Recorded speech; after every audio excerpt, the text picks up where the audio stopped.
the leader of the team needs to have clarity of themselves and be prepared to own up to that. And then if you think about that practically, the issue is clarity of themselves for what things, activities, tasks can they do really well, right? Where are they 10 out of 10 at? That you need to get sorted out starting at the top, and then you need to go down through the layers. Hello. Welcome to another knowledge bomb episode of Lead to Greatness, where we believe in helping others reach their greatest potential and together change the world. Today on Lead to Greatness, we have Hugh Massie. And if this is your first time, don't forget to subscribe. Hit that like button, hit the notification bell so you won't miss any of these amazing episodes. And if you're on iTunes, go ahead and rate the podcast and leave a review. That helps get the word out to great leaders and entrepreneurs like yourself. Please help me welcome Hugh with the ultimate guide to team building.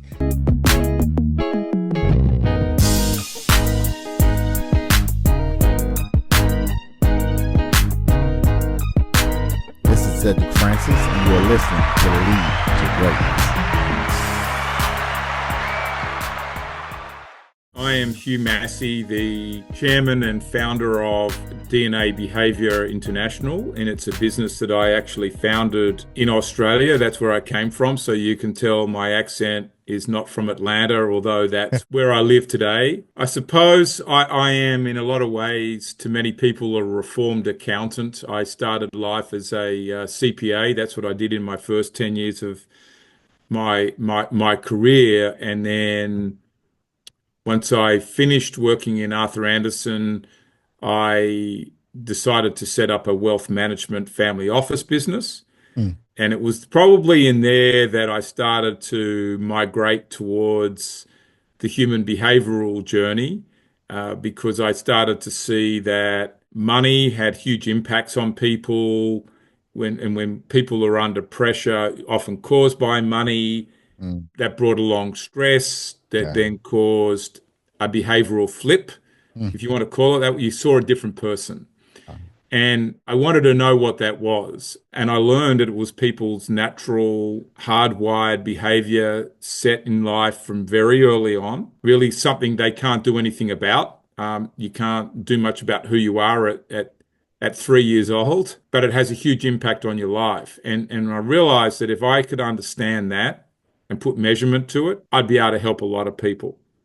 And that's what led to the birth of DNA Behavior, really coming out of the family wealth management business. And I just had to make a life choice, really around my purpose, where I wanted to help people all over the world become more empowered. And I realized that I could do that in wealth management, but not on a large scale. And I was more interested in helping people understand themselves and get alignment to reduce stress and to be more successful and be healthier than I was directly in managing money. Once I had these aha moments, as life sometimes does, and I would say it's more than just sometimes, once you get on purpose, you meet the right people.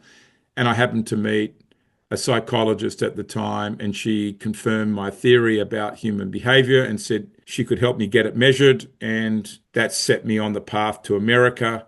And today live here, and I'm growing a business in this area. And can I do it? And I knew from a talent perspective that I could, that I probably had the resilience, the risk-taking capabilities, the innovation to do it. And if I didn't try, I'd die wondering.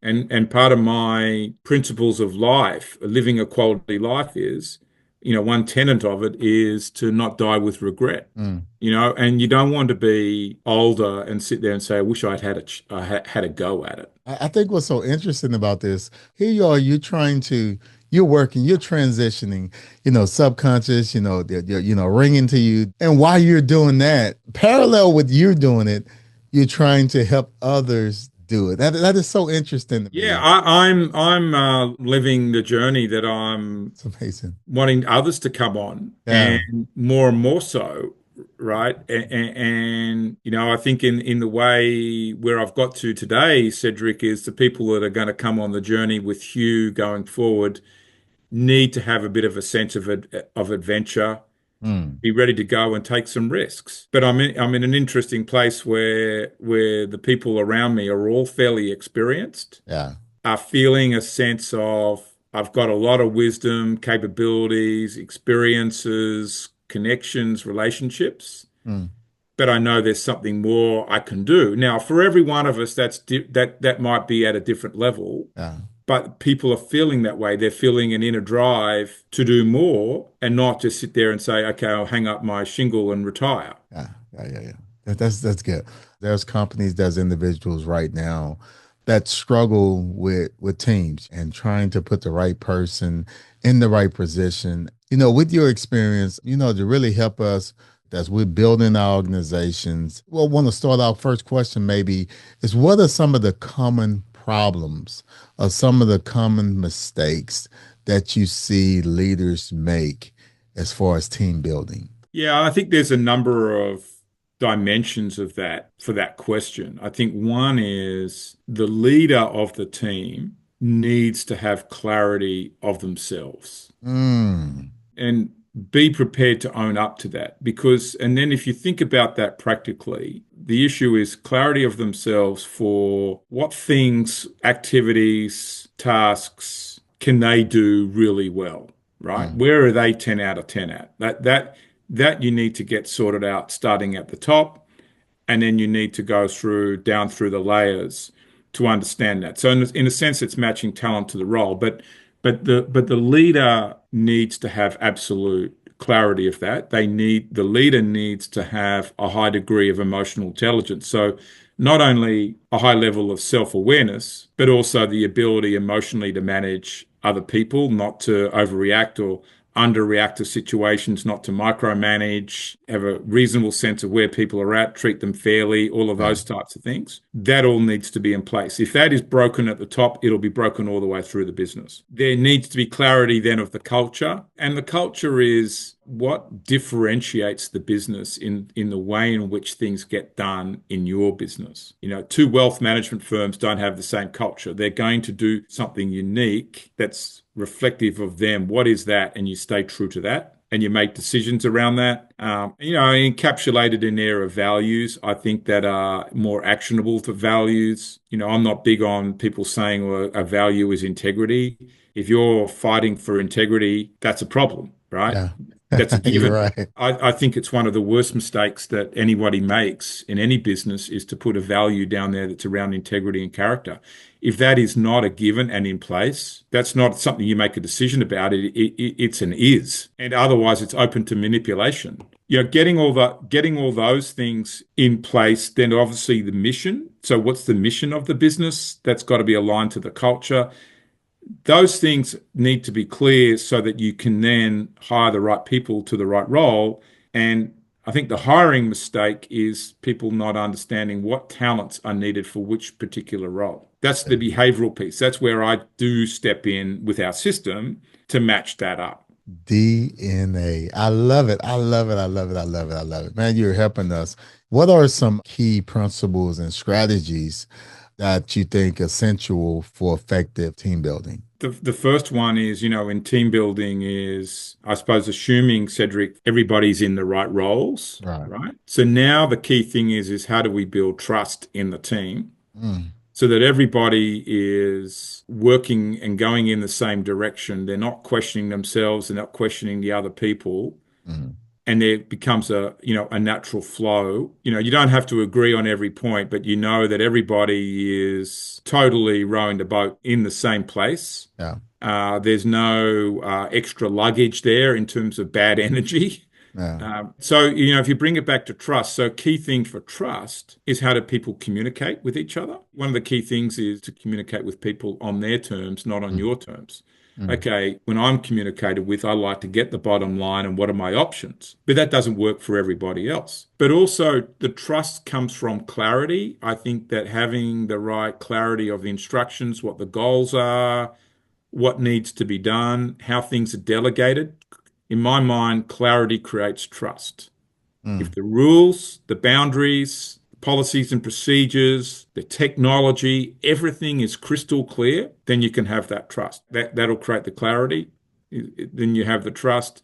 And then with it, is good communication. And they're the main things. Now, then added to that is the authenticity of the leader, which I was referring to before. If he or she, no one's asking them to be perfect, Mm. right? But has got to be on a self-awareness journey, working at that, being seen to be working at that, admit every now and again when they've made a mistake, admit it. Yeah.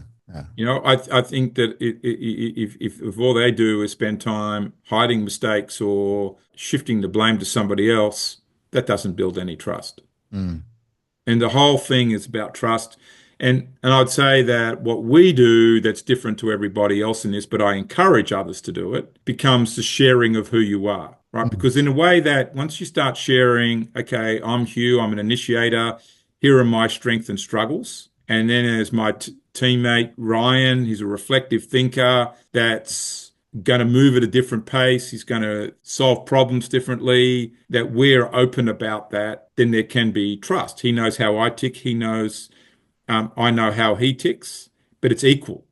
That's the key thing. It cannot be just one person knowing that about everybody else and not sharing themselves. That's not very Mm. authentic.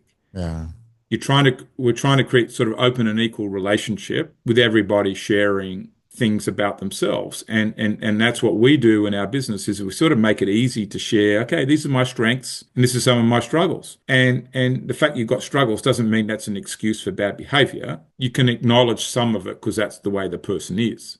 Wow. Hey, Hugh, I want to do this because I mean, what you just said is brilliant. I'm thinking about it, I'm like, wow, wow. If every organization, if we can do this, the teams, dealing with the strengths and struggles, because I think sometimes we won't take things so personal, like that's your strength and that's not theirs. Their strength is something else. It kind of it's really helpful to know these things. I want you to really kind of help us, like, what did this look like? You talked about the aspect of like, communicating it, the different thing, the strengths and weaknesses, of the strengths and struggles. Yeah, What do use that? the word struggle because weakness is a struggle not addressed, right? And I don't think anyone wants to be told they have weaknesses, Oh man. but they will have a struggle, and the struggle is a strength overplayed. Once you understand it, you'll see that, which probably you are, Cedric, right? Let's say you're an outgoing person. You like to Absolutely. talk, Yeah. communicate. Yeah. There's a point though where you could talk too much, be over Mm. talkative. Yeah. That Yeah. would be a struggle that's coming Struggle. out of Gotcha. someone who likes to communicate, right? Yeah. Um, it only becomes a weakness when you keep on making a habit of saying things you shouldn't be saying at the wrong time in the Yeah. wrong way to people, Yeah. right? That's a different thing. But we don't need to, when we're doing this kind of work with people, be talking about a weakness. I think it's disempowering. A lot of That, people don't get it, are so fixated on the weaknesses track, and that's sad in a lot of ways. And I think that's something that, to the day I die, I'm going to keep correcting. Right? yes. Now I want you to kind of get into, some of the things you talked about, the strength and struggles and how you deal with your team. I mean, what are some of the other things that, love to share with us today to help us become better? I think the other thing I would say in relation to this is, there's the platinum rule of communication. So always communicate with people on their terms, not how you wish to be communicated with. I think that's something that I was sharing before. I think in terms of building teams, recognize that some people will be results driven and others will be relationship driven and have a fair balance of that in the team. Mhm. It may not always be an equal balance because you might have sales teams that are outside sales teams that are filled up with people of a certain type that, need to have a very strong competitive drive to get stuff done. But generally speaking, think about it in a balanced way. But there are teams that need more drive, and there's other teams that need more relationship because they're in client service or Mm. patient support, whatever it is Yeah. that need that. They might be more of the internal roles. But overall, the business needs a balance of all of that. I think that's important. I think in terms of handling conflicts, again, recognize if there's a conflict, then I think the leader should always go first in addressing the conflict, and that's not coming out and having a blame game. That's to draw the other person out on their terms and seek a common ground on, okay, we're both different, so therefore there is a different perspective about a particular issue. Because, if let's say in a team meeting, A, B, C, D problems presented, and you've got 10 people with different styles there, Mm. they are all going to have a different perspective on the problem because of either their natural behavior, which we measure, and some of their life experiences. Doesn't necessarily mean one person's right or wrong, but you need to understand those perspectives. And if you don't have understanding, acceptance, and respect of those different perspectives, that's when the trouble comes. Mm. So inviting, in the conflict situation, so inviting the different perspectives to come into play and recognizing them is important, and that's part of psychological safety. Now, at some point, yes, the decision has to be made, but that's going to come back to, the culture of the company, what's the mission. There can be an objective framework in many cases for determining which way we're going to go on a particular matter. Again, having some rules around how decisions get made. So I think that's something that hopefully that helps people in managing the team, because the thing that stops the team going forward is not knowing how to work with the differences that are in the team. Yeah. And that's sort of the rub here, is the differences divide, but you need different talents because every different talent is a different asset. Mm. Yes, sir. That's good. So I think the first thing is that I would encourage everybody on the team to, from our perspective, to do the natural DNA discovery that can be done, online, from in our system, and they get their reports back. Takes 10 minutes to do on average, and get the reports back and understand what your strengths and struggles are. It's all there. Mm. The technology can be set up in a way in which everybody in a team can review a team report. So here's everybody brought together, and you can start to see the differences Okay. and to have a discussion about that and who brings what assets to the table and what situations. That's sort of a positive way of having a conversation. And you might address that around a company problem that's existing right now. Let's say that communication with clients is weak. Well, okay, who in the team is best at communicating with clients and why, and how do the different styles learn to do it? Again, that's a positive conversation. Yeah. You can tap into our technology 24/7 to see how everybody in the team does communicate. We've got AI tools in there where you could write scripts. Okay, I'm going to have a meeting with this person today that I'm different to, that I'm having conflict with. How would I manage that conversation? Going to Yeah. write it out for you, and then you can follow the steps. Getting this information from you guys, I want you to how to navigate to get into those different places. So the best place to go is to our website at dnabehavior.com, and there's plenty of resources there to learn how all of this works.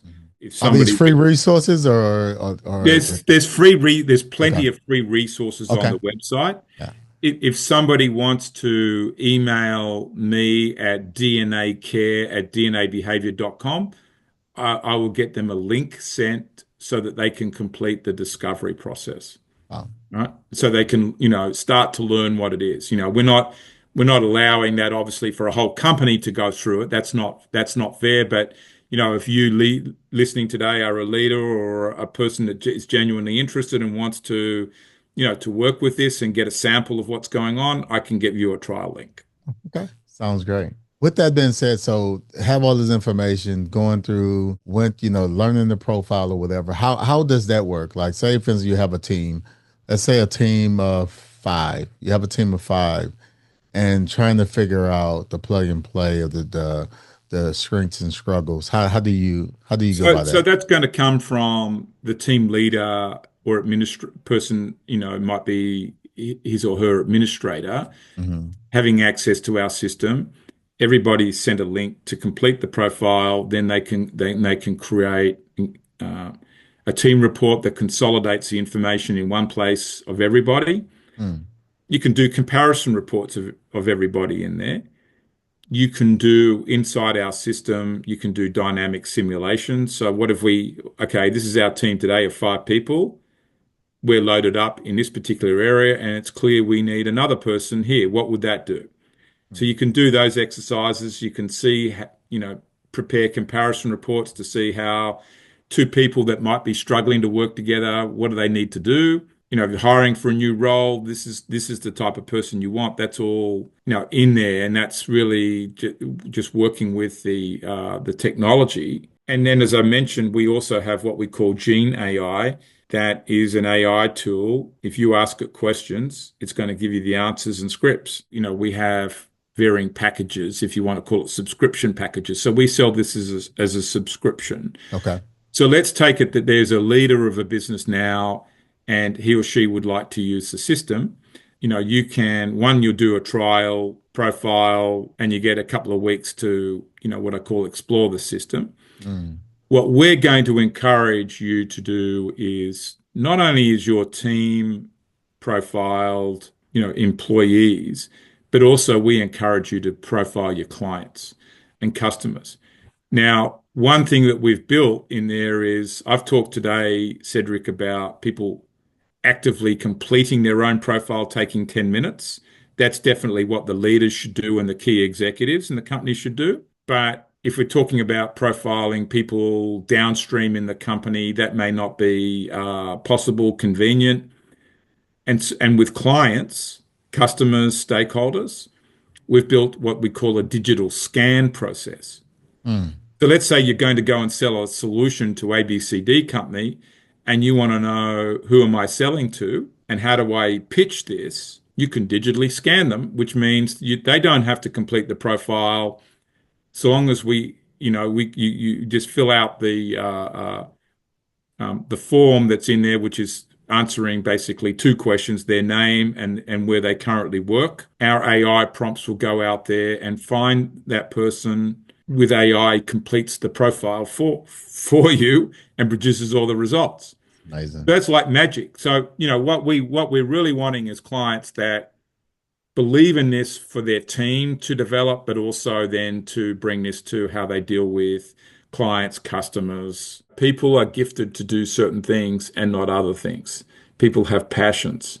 And I think that's all got to line up. And they've got to, down and deep down, they've got to be inspired by the company and understand where it's going to sign on and put their life on the line for you to achieve the goal. So I think there's some of the things that need to be done. And then, again, the leadership is part of engaging them, is treating them well, not saying stupid things, no bullying, what I call a psychologically safe environment. You've got to treat people well. It doesn't mean it needs to be what I call a teddy bear's picnic. Mm. It doesn't need to be all soft. It can be, on some days it's hard, as long as it's always clear and people know where they stand with you. Yeah. That's the important thing. I heard somebody say something recently. I thought it was so profound. They talked about Einstein.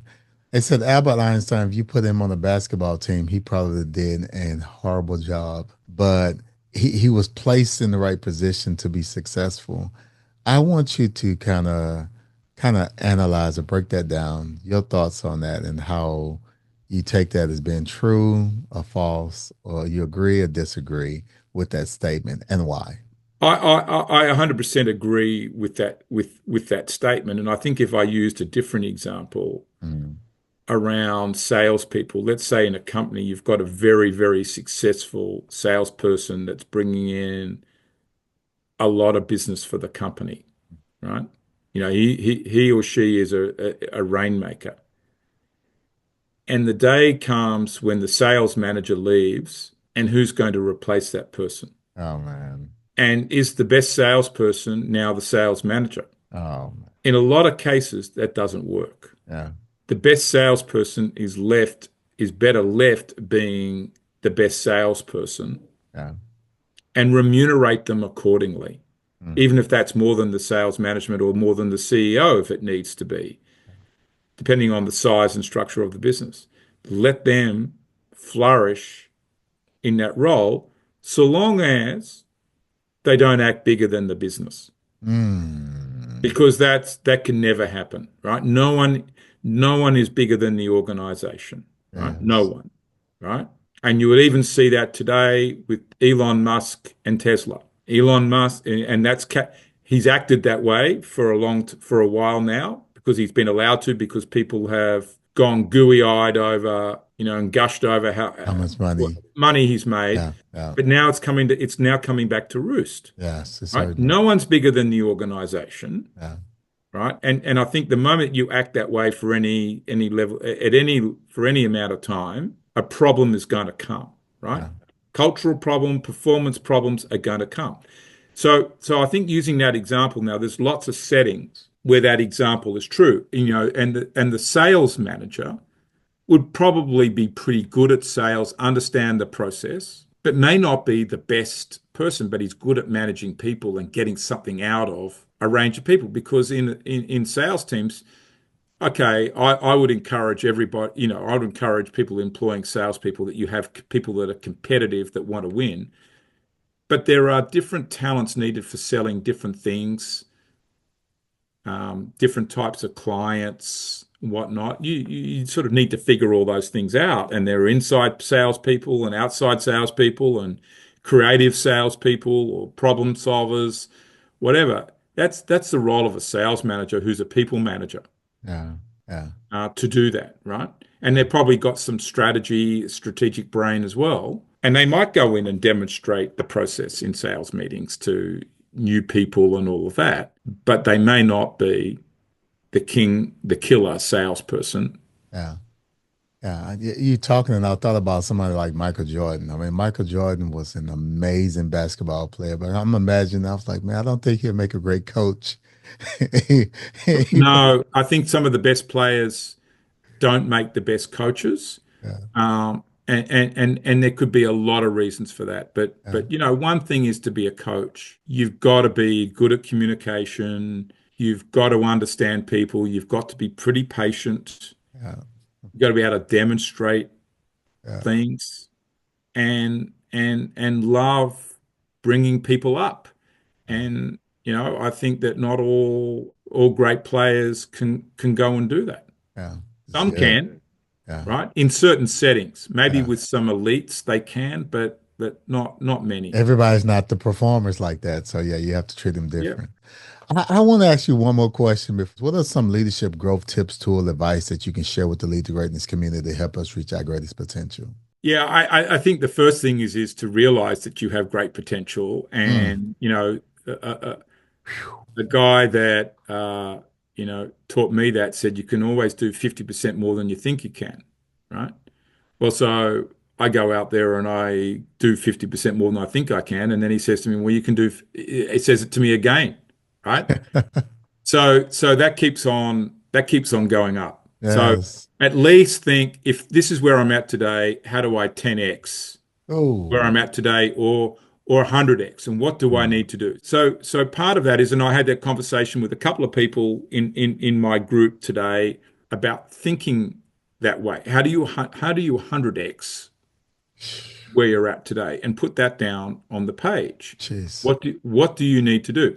So part of it is dream big, but then start small and finish big. And I had it. I had the big dream, right? And the dreams perhaps got bigger as time's gone along, but the thing was to start small and not worry, about, well, okay, other people over here built these huge businesses in 8 years. But we all don't know what happened before that, what all the circumstances are, or whether the stars aligned for them and it worked, it was right thing at right time. Can't worry about that, but worry about your dream. Start small and finish big. I think that's important. Worry about your identity. Okay, as a person, there's a good book out there called The Power of Identity by Bill Wursmer. I get lots of people to read that because your identity is even more than your values and more than your purpose. It's about how do you want to be seen in the world? How are you going to show up? What are you aspiring to be? And you act up to Yeah. that all the time. That'll drive your decision making, right? Mm. Then I think there's what I call I've got the 9 C's of leadership, but I won't go through all 9 right now because we're wrapping up, Cedric. But I think character is important. With that, having the courage to do the right thing at all times, Yeah. and that's important to your authenticity. Mm. I'd say providing clarity as much as you can. Now, for me, even with DNA behavior, I know I haven't done that all the time because I haven't had the clarity. It's been coming to me as I've been doing it. But but at a general day-to-day basis, most people know where they stand with me. I'm reasonably clear about what's expected, now and going in the future. And I think that comes out the fact that I've got people who've been on my team 20 years, right? Mm. Almost since the start. And so, but I think, clarity builds trust. And I think the other thing is it's important is compassion. While we are all in business to make profits and sometimes hard decisions need to be made, but they can all be done with compassion. Yeah. Jeez. Knowledge. Boom. You, this was amazing, man. I really enjoyed this. I have a bunch of notes written down, and I personally, what I love about the podcast is I get to right after the conversation, I get to implement this stuff right now. I mean, most people are not gonna hear this information until maybe 3 weeks to a month out, but I get it right now, and I love it. Thank you so much for pouring into me. Thank you so much for pouring into the Lead to Greatness community. This is so amazing and helping us reach our greatest potential, and together we can change the world. If someone wanted to connect with you and what you're doing, where should they go? So go to my website at dnabehavior.com, and you'll see plenty of links to me there, or send an email to dnacare@dnabehavior.com, or there's my LinkedIn account at LinkedIn, Hugh Massie, Massie spelled Massie. You can see the name here anyway in the in the below my visual, and connect with me there. There's plenty of stuff to read, to do there.